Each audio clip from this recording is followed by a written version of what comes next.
So that settles it, my sister Isabella chirped, completely oblivious to my silent rage. We'll move our stuff in this weekend. I'm thinking sage green for the living room walls. My walls. My apartment. The one I'd saved for years to put a down payment on while teaching underserved kids in South Austin. The one Isabella had called cute but kind of basic when she first saw it. The one my parents had never offered to help with, not even when the air conditioning failed during that brutal Texas summer. Perfect, I said with a forced smile. I'll make arrangements. The relief on my parents' faces was immediate, as if they'd expected a fight. They didn't know me at all. I'd always been Jessica the reliable. Jessica the reasonable. Jessica who would understand why Isabella needed the spotlight, why she deserved the expensive dance lessons while I got second-hand books, why her college tuition was paid in full while I worked through school. I was the sensible one, the one who would always land on her feet. Family code for we don't have to worry about her, so we won't. Growing up as Isabella's sister was like being a permanent understudy for the lead role that you never get to play. When Isabella won her first dance competition at 8, my parents threw a party. When I made the honor roll every semester of high school, my achievements were noted with distracted nods and "That's nice, honey." I'd spent my childhood in the audience of the Isabella show, applauding on cue while my own accomplishments collected dust in the wings. I kept a journal from age 12, documenting every instance of favoritism. The forgotten birthdays, the hand-me-downs, the missed recitals. By 28, it had grown into 3 volumes of systematic inequality, a personal archive of invisibility. Now at 28, I'd built a life completely independent from them, a life I was proud of. My tiny 2-bedroom apartment in East Austin wasn't much by some standards, but every scratched floorboard and mismatched piece of furniture was mine. I'd painted the walls myself, planted herbs on the balcony, created a home that reflected who I was, not who my family expected me to be. And now Isabella needed it. "Jessie, you know how important this wedding is to the family," my mother said as she straightened the wedding dress, a $5,000 monstrosity that would have paid my property taxes for the year. Isabella's future in-laws are very well connected. The Prestons know everybody who's anybody in Austin. Of course they did. Isabella wouldn't marry someone unless they advanced her social standing. Her fiancé Tyler was handsome, wealthy, and, from what little I'd seen of him, about as deep as a puddle after a light drizzle.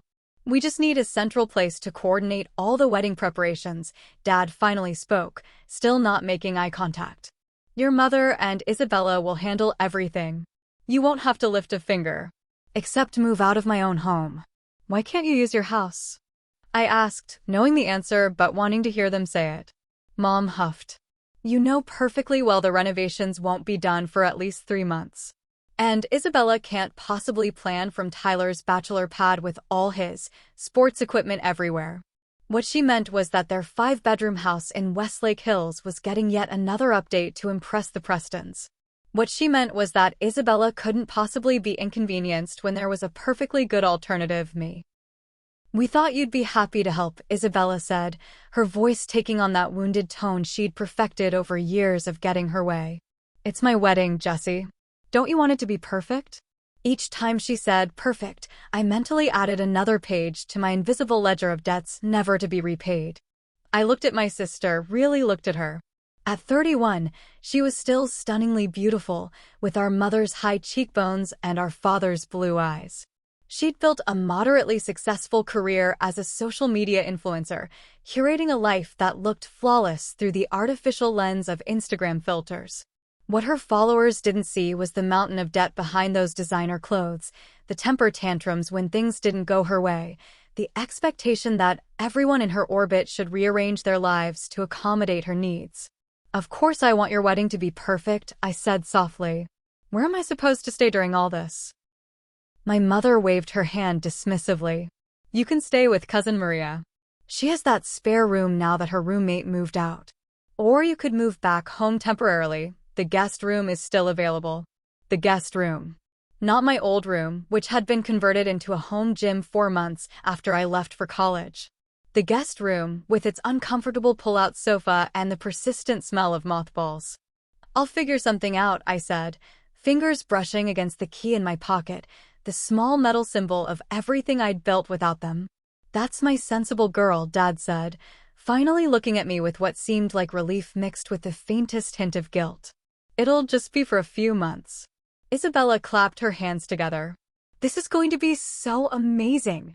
I'll have all my bridesmaids over for planning sessions, and we'll do cake tastings in the kitchen, and oh, I can set up a kind of wedding command center in your second bedroom, my home office, where I prepared lessons for 23 third graders, where I was taking online courses for my master's degree."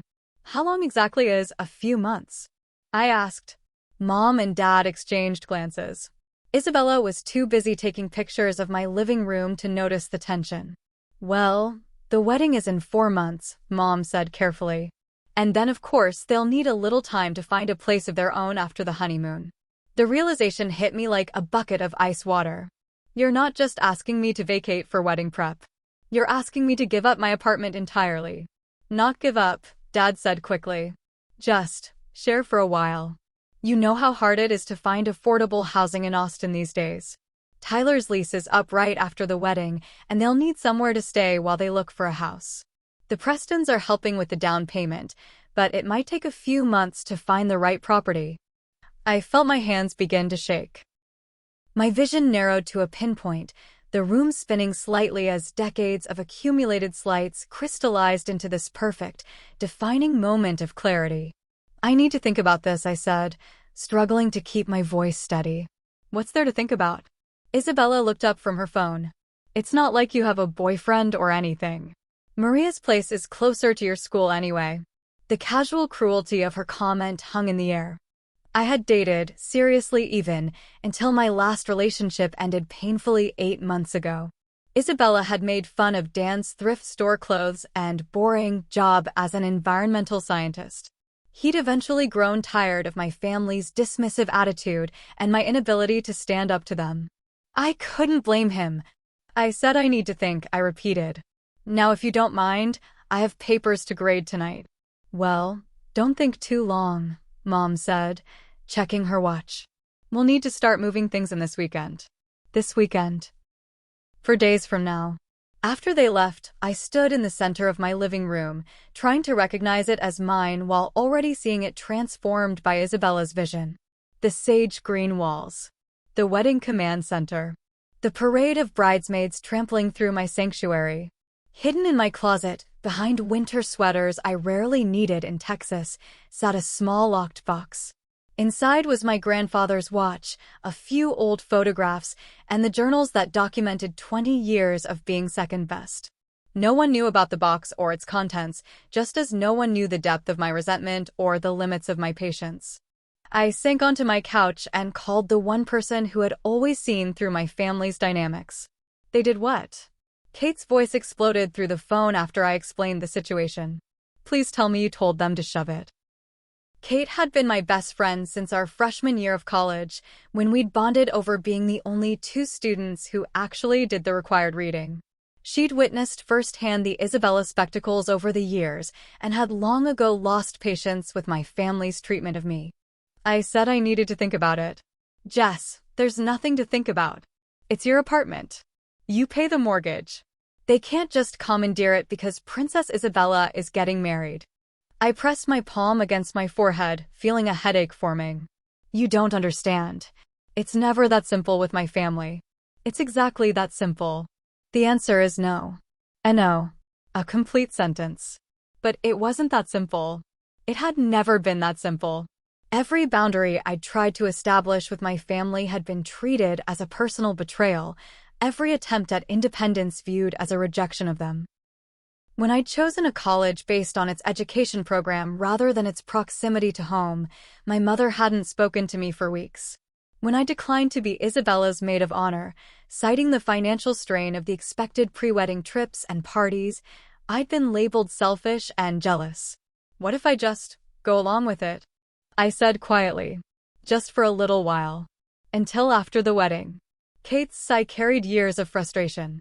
"And then what?" "They'll have a new reason why Isabella and Tyler need to stay longer.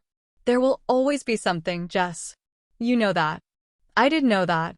In the background of my mind, A memory surfaced, my 10th birthday, when Isabella had thrown a tantrum because she wasn't getting any presents. My parents had given her my new bike to calm her down, promising they'd get me another one soon. They never did. My fingers traced the outline of the key in my pocket. The key to my apartment, and maybe to something else entirely. "Look," Kate said, her voice gentler now. "Come stay with me tonight. We'll figure this out together. I've got wine and that terrible reality show you love." I glanced at the stack of ungraded papers on my coffee table, then at the wedding dress still hanging on my bedroom door like an uninvited ghost. "I'll be there in 30, I said. 2 bottles of wine and 3 episodes of Desperate Home Flippers later, Kate and I sat cross-legged on her living room floor, surrounded by takeout containers. "You could move in here," she offered. "I know it's small, but we could make it work until you find another place." I shook my head. "I appreciate it, but I don't want another place. I want my place." "Then fight for it. Stand your ground. You don't understand what they're like when they don't get their way. The guilt trips, the cold shoulders, the family gossip network that somehow makes me the villain." I stabbed at a piece of orange chicken. "Everyone will say I ruined Isabella's wedding because I was jealous." Kate set down her wine glass with a decisive thunk. "So what? Let them talk. You're an adult with your own life. They're still my family.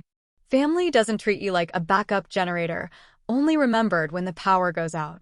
The locked box in my closet flickered through my mind again. The documented history of always coming second.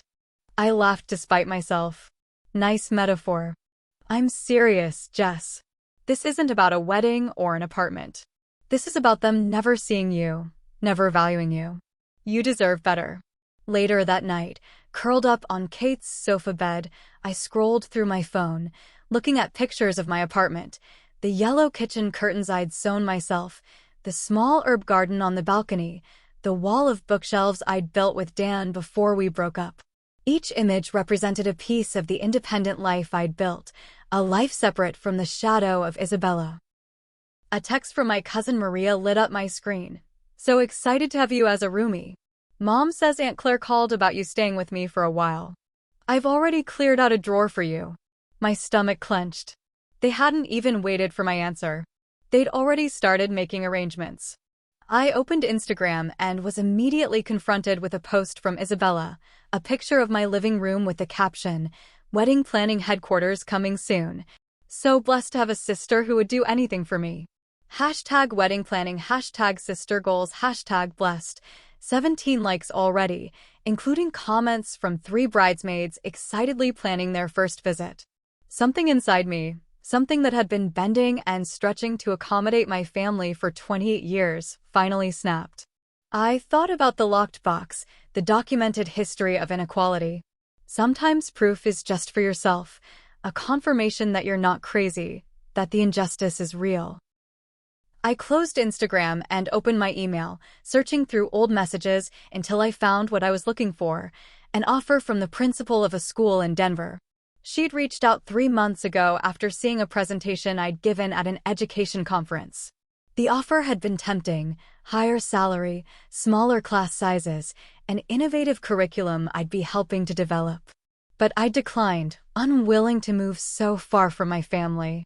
The family that had just decided my home was theirs to requisition. With trembling fingers, I composed a new email. "Dear Principal Montgomery, I hope this email finds you well. I'm writing to inquire whether the position we discussed at the conference might still be available. I pressed send before I could change my mind, then opened another browser tab and began researching apartments in Denver. The next morning, bleary-eyed but resolute, I returned to my apartment to find 3 wedding planning books stacked neatly on my coffee table and a note from my mother. "Drop these off for Isabella to use. Please don't move them, they're arranged by importance. We'll start bringing boxes on Saturday morning. Could you clear out your closet first? Isabella needs the space for her dress collection. Love. Mom. PS Dad will disconnect your cable/internet on Monday since you won't be living here. Isabella is on the Preston's family plan. They had keys." Of course they had keys. I'd given them a spare set for emergencies after I'd locked myself out once last year. In their minds, This qualified as an emergency. Isabella needed something, therefore it was urgent. I stood in my kitchen, the note crumpled in my fist, and made a decision that had been brewing for 20 years. That night, I opened the locked box for the first time in months. The journals chronicled a lifetime of being overlooked, from missed piano recitals to forgotten graduations. Facts, not feelings. Evidence, not accusations. Truth. For the next 2 weeks, I lived a double life. To my family, I was Jessica the compliant, making preparations to temporarily vacate my apartment. I cleared closet space, taking notes on Isabella's color scheme preferences, nodding agreeably when my mother suggested I could touch up the bathroom paint before moving out. I listened to Isabella's detailed plans for converting my home office into a wedding command center, complete with a vision board wall and storage for all 12 bridesmaids' accessories. "You're being so amazing about all this," Isabella gushed during one of her daily visits to measure yet another part of my apartment. Most sisters would be totally jealous. I smiled and offered her tea, the locked box now hidden at Kate's apartment along with more and more of my belongings each day. Meanwhile, I secured the job in Denver, with a start date 6 weeks away. I gave notice at my current school, citing family reasons, which wasn't entirely a lie. I found an apartment in a Denver neighborhood filled with coffee shops and bookstores, signing the lease electronically. I began packing my most treasured possessions into boxes labeled winter clothes and teaching supplies, which I gradually transported to a small storage unit rented under Kate's name. I changed my bank accounts, forwarded my mail to Kate's address temporarily, and methodically untangled the administrative threads of my life in Austin. I told no one except Kate and my principal, swearing them both to secrecy. 3 days before Isabella's planned move-in, I called a locksmith and had my locks changed. That night, I loaded the last of my possessions into a rented SUV, cleaned the apartment to spotless perfection, and drove away without looking back. I left 3 things behind.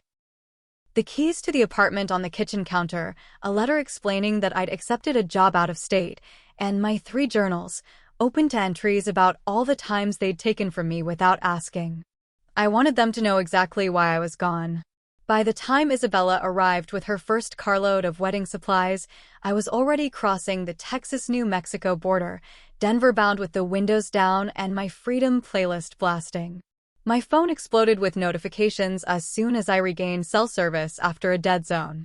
Voice messages from my mother, increasingly hysterical. Texts from Isabella, starting with confusion, escalating to rage, then pivoting to wounded disbelief. A single message from my father, "We found your journals. Call home now." I pulled over at a rest stop, watching the sunset paint the desert landscape in shades of orange and pink.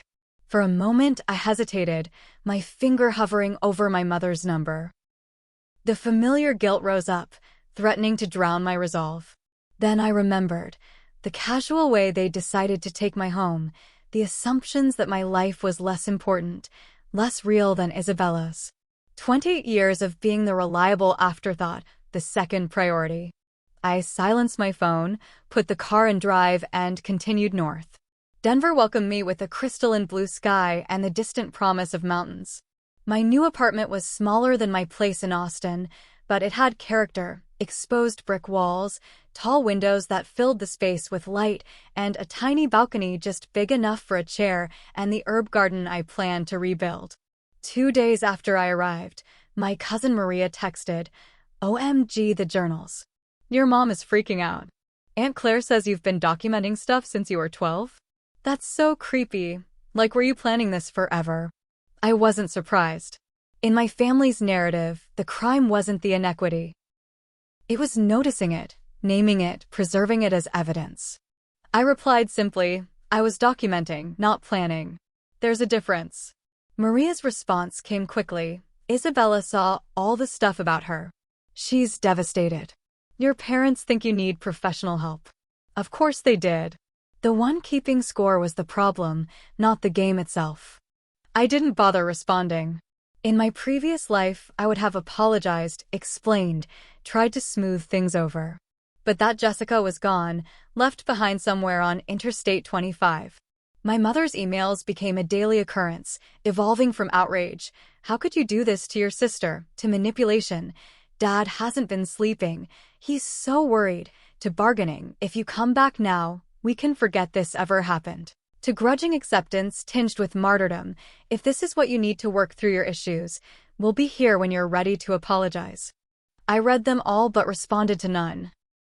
The journals had said everything I needed to say. 6 weeks turned into 2 months. 2 months became 6.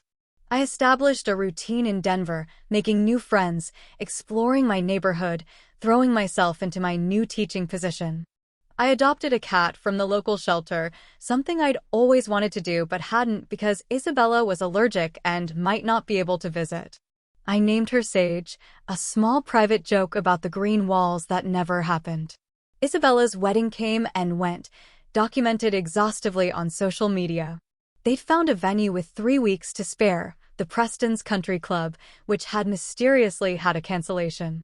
In every photo, my sister looked radiant, surrounded by her 12 bridesmaids in dusty rows. My absence was conspicuous yet unremarked upon in the captions. Kate visited during fall break, bringing news from Austin along with a care package of Texas barbecue sauce and my favorite local coffee. Your mom's telling everyone you joined a wellness commune in Colorado, she reported, helping me unpack the groceries we'd just bought. And Isabella's living with your parents while Tyler's family helps them shop for a house. Apparently, the market is just too challenging for them to navigate alone. I laughed, surprising myself with how light it felt. Of course they are. Let me guess, they're converting the guest room into the perfect newlywed suite. Kate grinned. Complete with a new king-sized bed. Your dad's back is killing him from sleeping on the pullout in the home office. I shook my head, feeling not vindication but a strange sort of peace. They would never change. The patterns were too deeply ingrained, the roles too comfortably established. But I had changed, and that made all the difference. On a crisp October evening, 6 months after my midnight escape, I received a text from an unknown number. It's Dad. Your mother doesn't know I'm texting. I got your new number from your school's directory. Those journals, were they really how you saw things all these years? Are you ever coming home? Asterisk. I sat on my balcony, Sage purring on my lap, watching the sunset paint the Denver skyline in gold. For the first time, I felt no guilt, no obligation, no tug of familial expectation pulling me back into old patterns. I typed simply, asterisk. They were facts, not feelings. And I am home, asterisk. Then I blocked the number, set my phone aside, and watched as the first stars appeared above my new city, my real home, the one I'd chosen for myself. Was I hard on my family? Maybe. But after a lifetime of being the backup generator, I'd finally decided to power my own life. And I was never going back to the dark. Would you have left your journals behind? Was I right to expose 2 decades of family favoritism, or should I have just disappeared without explanation?